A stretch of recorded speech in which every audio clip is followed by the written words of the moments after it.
आपने कभी सोचा है क्यों हेरा फेरी 3 इतनी हाइप में है? क्योंकि जब फिल्म पहली बार अनाउंस हुई थी तब ये बताया गया कि अक्षय कुमार नहीं है इस फिल्म में। फिर जैसे तैसे करके अक्षय कुमार फिल्म में शामिल हुए, लेकिन अब परेश रावल यानी अपना बाबूराव गणपतराव आपटे सडनली बोलते हैं मैं नहीं कर रहा। तो क्या हुआ हेरा फेरी 3 के सेट पे? क्या ये बस क्रिएटिव डिफरेंस थे या पिक्चर में कुछ और भी है? आज की इस वीडियो में हम पूरा ब्रेक डाउन करेंगे, पूरी कहानी, behind the scenes drama, fans के रिएक्शंस और एंड तक हम एक शॉकिंग कंक्लूजन तक पहुंचने वाले हैं। तो रेडी हो जाओ।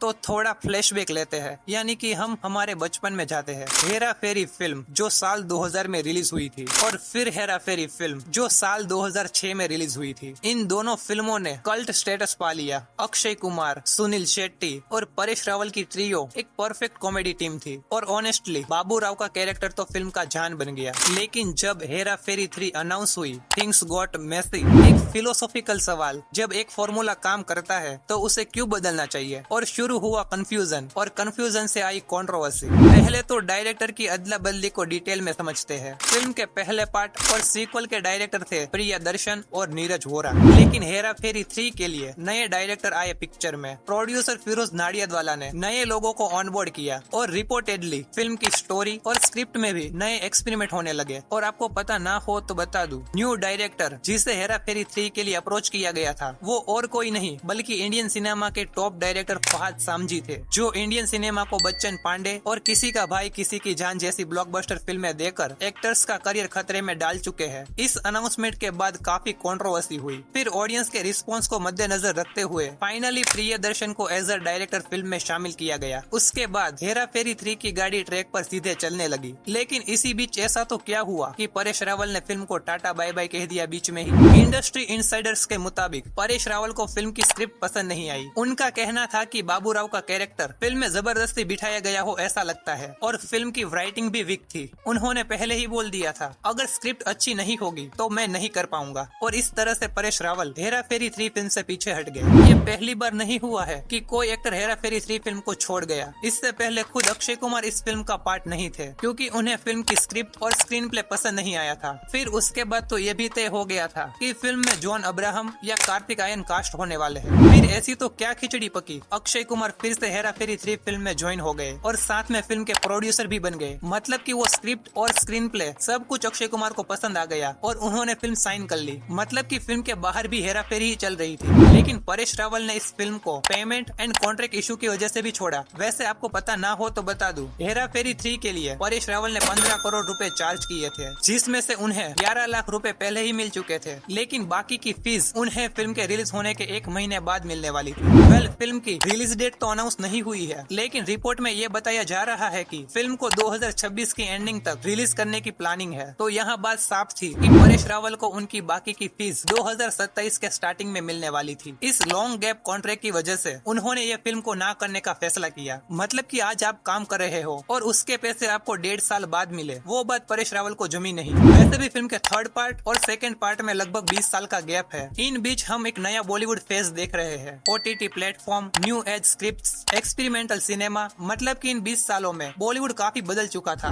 परेश रावल जैसे सीनियर एक्टर को क्वालिटी रोल चाहिए, उन्हें सिर्फ पैसा नहीं कमाना। और उनके हिसाब से हेरा फेरी 3 का जो विजन था शायद बाबू राव की लेगेसी को डाइल्यूट कर रहा था। लेकिन सबसे बड़ा ट्विस्ट तो अभी बाकी है। परेश रावल ने एक ट्वीट किया था जो फैंस का दिल तोड़ गया और लोगों को काफी कुछ सोचने पर मजबूर कर दिया। ट्वीट में परेश रावल ने कहा I am not doing Hera Pheri 3, बस एक सिंपल लाइन, और इंटरनेट एक्सप्लोड हो गया। फैंस ने काफी मीम बनाए, कुछ ने बॉयकॉट की बात की और कुछ ने तो बोला विदाउट बाबू राव नो हेरा फेरी। आपके हिसाब से क्या हेरा फेरी 3 बाबू राव के बिना चलेगी? कमेंट करो यस या नेवर। इससे पहले अक्षय कुमार ने वापस आने का डिसीजन लिया आफ्टर द पब्लिक डिमांड, लेकिन परेश रावल ने सीधा ही बोल दिया है he didn't want to return just for fan service. उन्होंने ये भी कहा मैं बाबू राव को रिपीट नहीं करना चाहता, अगर कहानी अच्छी नहीं है तो। आपने कभी सोचा है एक एक्टर अपना सबसे फेमस रोल क्यों ही छोड़ेगा? ये सिर्फ एक कास्टिंग की कहानी नहीं है, ये है एक क्रिएटिव इंटीग्रिटी की कहानी। परेश रावल जैसे एक्टर जो अपने काम पे फख्र करते हैं। हेरा फेरी 3 उनके लिए सिर्फ पैसा नहीं, एक रिस्पॉन्सिबिलिटी थी। और अगर स्क्रिप्ट और विजन वीक लगे तो वो ना बोलने में कतराते नहीं है। लेकिन यहाँ तक तो बात ठीक थी। लेकिन अब अक्षय कुमार ने as a producer Paresh Rawal पर 25 करोड़ का केस ठोक दिया है। अक्षय कुमार का कहना था कि अगर परेश रावल को फिल्म पहले से ही नहीं करनी थी तो उन्होंने फिल्म साइन क्यों की और हमारा पैसा और टाइम क्यों बिगाड़ा। हेरा फेरी 3 से परेश रावल की एग्जिट अक्षय कुमार को काफी इमोशनल कर गई। वो काफी इमोशनल हो गए और इमोशन में आके केस भी ठोक दिया। वेल, परेश रावल ने भी अपनी advance fees with interest Akshay Kumar को रिटर्न कर दी है। ये पैसे और कोर्ट कचहरी की बात को साइड में रखते हैं। यहाँ पर सवाल ये है, क्या हेरा फेरी 3 बाबू राव के बिना चलेगी? क्या मेकर्स लास्ट मोमेंट पे परेश रावल को वापस मना लेंगे या फिर हमें एक नई जोड़ी देखने को मिलेगी?